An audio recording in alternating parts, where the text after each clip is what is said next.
Here's an article about a proposed e-cigarette ban in San Francisco. They actually banned all flavors in San Francisco.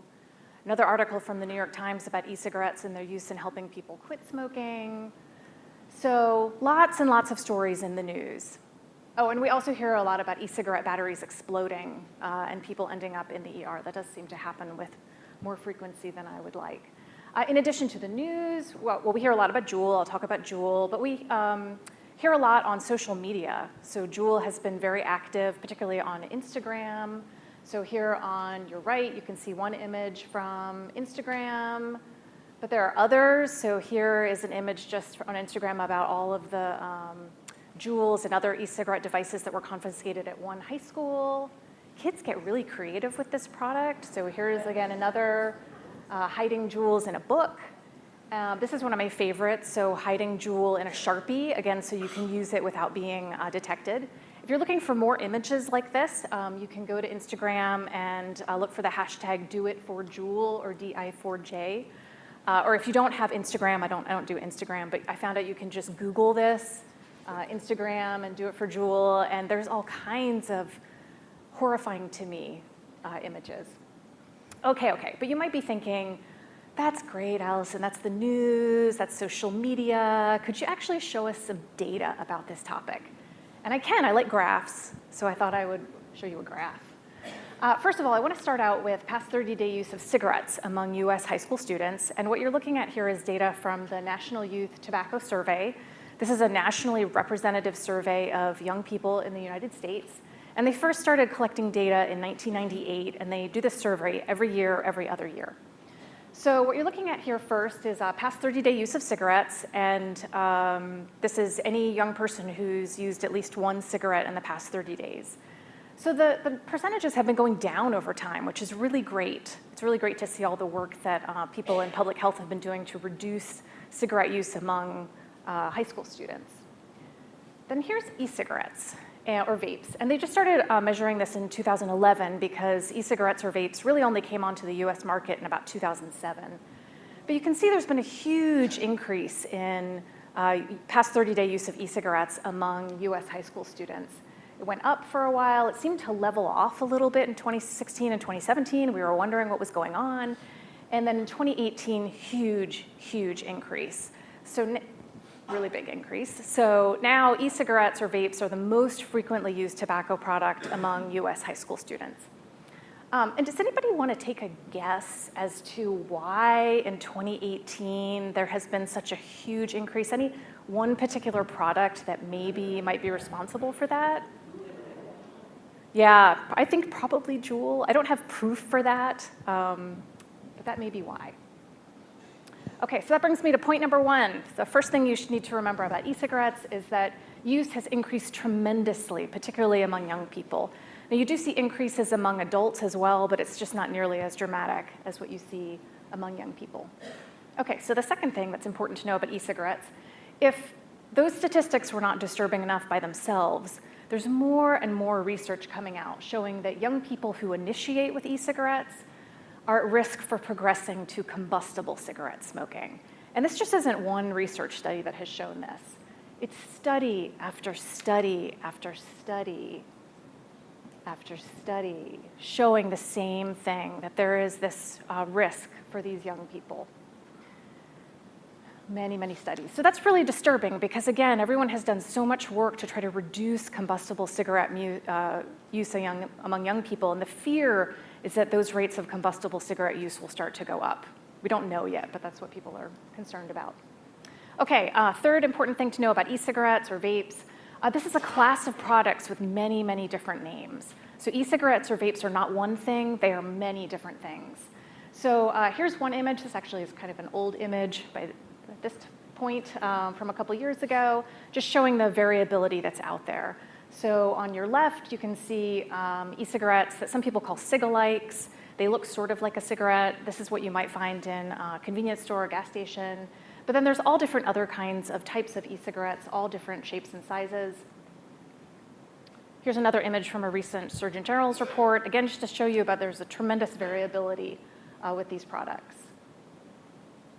Then, of course, there's all the newer e-cigarettes like Joule, Swarren, Fix, Bow, that are smaller. They look a little bit different. But what all of these products have in common is that they consist of a battery and a heater, and you put a liquid into the e-cigarette. The heater heats up that liquid, it creates an aerosol, and then the user inhales that aerosol. So lots of differences across products, but that's basically what they have in common. Also many, many different names. So I've been using the word e-cigarette. I think that's a term that a lot of adults or scientists use. Young people definitely don't use that word. So they might say vape. They might talk about a vape pen. They might refer to their Joule or using juuling as a verb. You might hear mod or box mod, pod mod to refer to some of the products like Joule, e-hookah. Again, all very similar, they're all working in a similar way. And then I even heard from Danielle a couple of nights ago, a new one, a mango stick. So I'd never heard that before. So the kids are calling these all different things. So many different names. You're probably aware that these products come in many, many different flavors, very enticing for young people. And they also come in many different nicotine concentrations. So you can buy liquid to put in your e-cigarette that has 0 milligrams of nicotine or no nicotine, although that's not very usual. And in fact, a lot of the liquids that are labeled 0 milligrams actually contain nicotine. So the labeling is kind of a problem. So you can buy all different nicotine concentrations. You can also get a gallon of nicotine at the 100 milligram solution. Or if you've got $8,000 lying around, you can get a 55-gallon drum of nicotine at the 100 milligram level, so you can make liquid in your bathtub, which people do. And I did check this website. This is still available out there. Actually, the 55-gallon drum has come down in price a little bit, so just FYI. Okay, number 5, very important point. E-cigarettes can deliver nicotine. So nicotine, you may or may not know, is the dependence producing or addictive drug in tobacco products like cigarettes, cigars. And it's particularly dangerous for young people because it can alter those developing brain pathways. So I'm so thankful that Dr. Hudziak gave such a nice introduction to the developing brain, but we don't want to add nicotine to that developing brain because it can cause all kinds of problems. We know from some work in our lab, as well as other labs across the country, that some e-cigarettes can deliver as much nicotine as a cigarette, or even more nicotine than a cigarette. And it really depends on the kind of product that you have. So the kind of e-cigarette you're using, what kind of settings it has, the concentration of nicotine in the liquid that you put into the e-cigarette, how you puff on it. So if you take a longer puff, you're going to get more nicotine. Makes sense. All those things affect nicotine delivery. And I wanted to talk a little bit more about Joule and show you some information from Joule Labs, the company that makes this product. So they say that their pods contain 5% nicotine, which is about the same as 59 milligrams per ml per pod. We've done testing of their pods and actually find levels that are much higher than that. And they say that's about the same as a pack of cigarettes. I have no idea if that's accurate or not. But what I wanted to show you is some data. They actually did a study where they brought in cigarette smokers. They had them take 10 puffs from a cigarette, and they measured their blood levels as they were using it. Then they had them come back another time and use a Joule, take 10 puffs, so the same protocol, and they measured how much nicotine got into their blood. So let me walk you through this graph. What you're looking at here on the bottom is time, and then how much nicotine on the side. So the red line is how much nicotine they got from a Pall Mall cigarette, and the purple line is how much they got from a Joule. Again, just 10 puffs in both cases. So it might look here like Joule is delivering a little bit less nicotine than a cigarette, but it's actually about the same. They're not statistically different. So even the company is saying that Joule can deliver as much nicotine as a cigarette. Okay, so besides nicotine, e-cigarettes can deliver other toxicants and other drugs too. So e-cigarettes aerosolize nicotine, flavorants, and also propylene glycol and vegetable glycerin. And that's what makes that big cloud, the propylene glycol and the vegetable glycerin. And those are, the propylene glycol, vegetable glycerin, and flavorants are ingredients that are fine to eat. And in fact, they're in a lot of our foods and a lot of our medicines. And they're not considered dangerous when eaten. But they weren't intended to be inhaled. And So when you heat up some of these chemicals to really high temperatures, as you do in an e-cigarette, other chemicals are formed, like formaldehyde, which is a carcinogen. And it depends on the kind of device you have, the kind of liquid that you're putting in there, how you puff on it. But there are other toxicants that are formed. And there definitely are other drugs that people put in their e-cigarettes, cannabis most notably, but also MDMA or ecstasy, cocaine, opioids, and others. So I hope I have convinced you it's not just water vapor. So and your friends or your kids tell you, oh, Mom, it's just water vapor. It is not. There are all kinds of chemicals in there. All right, so seventh thing to know about e-cigarettes, the short-term health effects of e-cigarettes or vapes are kind of mixed. So first of all, they don't deliver carbon monoxide, which is a good thing. Carbon monoxide is a toxicant that's in combustible cigarettes. It's been implicated in cardiovascular disease. It's also very bad for a pregnant woman because it decreases how much oxygen is in your body, and so it decreases how much oxygen is available to a developing fetus. Carbon monoxide, oh right, I said cardiovascular disease. So e-cigarettes, so far, it doesn't seem like they deliver this, which is really great.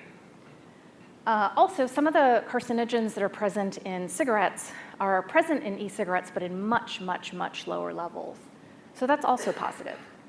However, there are adverse events that have been reported. So certainly there's been an increase in calls to poison centers and ER case reports. Sometimes little kids get their hands on the containers of liquid and drink it because it, smells like Fruit Loops and end up in the ER. Interestingly, the FDA just recently came out with a warning about some e-cig users who are reporting seizures. And they're not exactly sure why this is happening, but it could be due to nicotine toxicity, so getting so much nicotine that you actually have a seizure.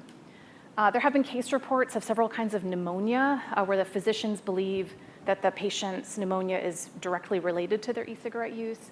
And of course, we hear about exploding batteries. So those are some of the things that are not so good. And then even more concerning to me is that every week, it seems, I'm reading a new article about respiratory effects of e-cigs, like wheezing, and also cardiovascular effects, and it's not good news. So again, it's a little mixed in terms of short-term effects, but certainly I have some concerns. Long-term effects, we have no idea. So we don't know what happens after people use these for 20 or 30 years. I'm certainly concerned about the respiratory and cardiovascular effects, but we don't have really long-term data on this because the products have only been out for 10, 12 years. Okay, so everybody also wants to know this. Will e-cigarettes help me to quit smoking? And I can tell you maybe. So it might or it might not. This is a very controversial topic, so I can tell you that when I go to conferences, there are scientists on one side who think that e-cigarettes are a panacea and it's going to help everybody quit smoking. And there are scientists on the other side who think it's the worst thing ever. And it's really just not clear right now. It is a really hard question to answer because there are so many different products out there and so many different combinations, so many different nicotine concentrations in the liquid. So it makes it a really difficult question to ask, something that's very difficult to study. But I'm going to try to walk you through a little bit of the research that's out there, and you can try to draw your own conclusion. So some studies do show some positive results. So there was a recent study, you may have heard about it in the news, it was just out there in the UK, where they gave some cigarette smokers an e-cigarette. They gave some other cigarette smokers a nicotine patch, which is an FDA-approved therapy for smoking cessation. Everybody got, I think, at least 4 weeks of intensive counseling. And they found that a year later, 18% of the people in the e-cig condition had quit smoking compared to 9% in the patch condition. So the authors were really excited about this, doubling of quit rate. But overall, most everybody went back to cigarette smoking. So there's another trial, I believe this is an ongoing trial, where they looked at highly motivated smokers, so smokers who were really, really motivated to quit smoking. And they found that more participants who were in e-cig conditions, so they were given an e-cig with nicotine or even one without, a placebo, they were more likely to quit than people in a control group. That's also positive. And some other authors did a meta-analysis. This is where they're bringing together the results from many different studies. And they found the overall cessation rate of 13 to 23%. Again, most people seem to relapse to smoking, but seems to be some positive numbers in here. Another study looking using US survey data showed that people who used e-cigs, that was associated with more quit attempts and more successful cessation than people who didn't use these products. And then there's several studies that show that people who use e-cigs daily have a greater likelihood of quitting smoking compared to people who don't use them at all. So those are all some positive findings.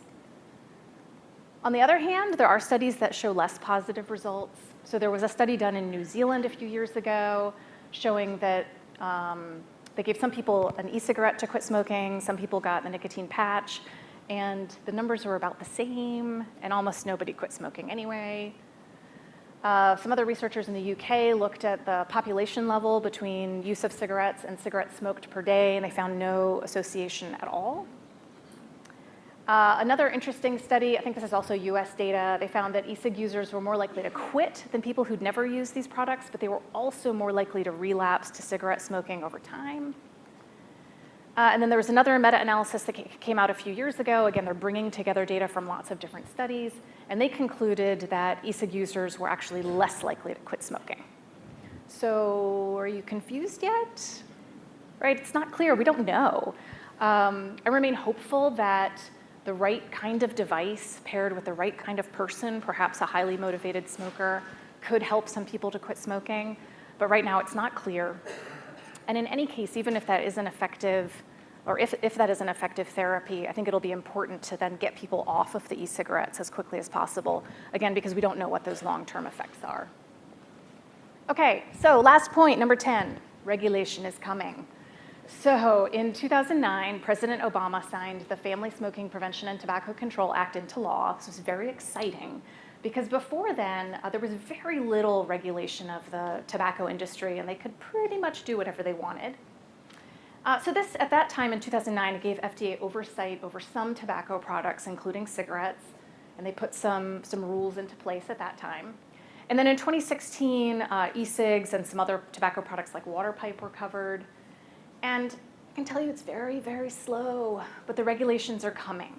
So the Food and Drug Administration does have the power to do things like restrict the marketing of e-cigarettes. They do have the power to do things like eliminate flavors altogether. It's just really slow. One thing that they've been threatening to do is to restrict the sales of flavored e-cigarettes in convenience stores. So if they go through with this regulation, then when you go to a convenience store, you won't be able to buy mango Joule pods, but you will be able to buy mint or tobacco-flavored Joule pods. And you'll have to go to a vape shop to get the mango ones. So the idea is to reduce access to young people. Okay, so conclusions, and this is the point. If you've been just sleeping or checking your email, or maybe you've been on Instagram looking up #DoItForJoule, pay attention. Okay, so number one, e-cigarette or vape use has increased tremendously, particularly among young people. Even more concerning, youth who start or initiate with e-cigarettes are at risk for progression to cigarettes. All these products, it's a class of products. It's not one thing. It's many things, many different names. They come in a variety of different flavors, a variety of different nicotine strengths. They can definitely deliver nicotine. They contain other toxicants for sure, and they can contain other drugs. Short-term effects are kind of mixed. Long-term effects are unknown. They might help people quit smoking, or they might not. I don't know. And regulation is coming. It's just coming really slowly. So I'll stop there. I hope that you learned a little bit that you'll maybe retain.